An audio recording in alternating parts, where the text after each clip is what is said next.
Hi, I'm Natalie. I'm a professional chef, and I know how important it is to keep low-protein diets exciting and fresh. One way is to explore foods that could be seen as unlikely pairs, like turnips and radishes.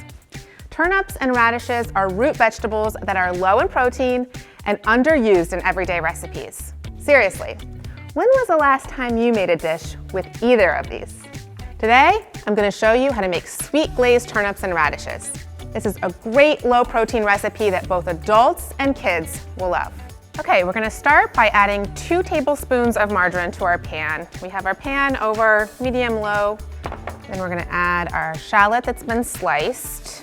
We have a large slice on the shallots. Then we have our radishes. We have halved them.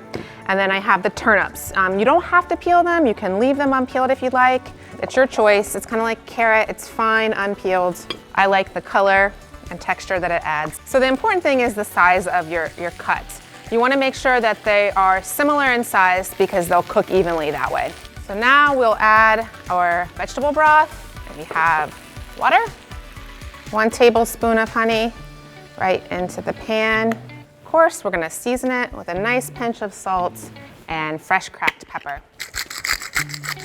Okay, so now that we have everything in the pan, we're going to turn the heat up to high, bring it up to a boil.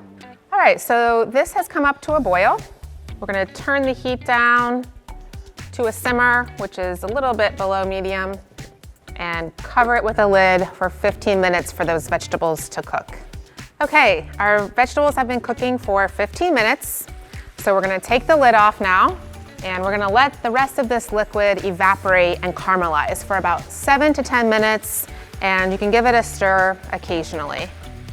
All right, our vegetables are nice and golden brown and caramelized. They look beautiful, so we're gonna plate them up.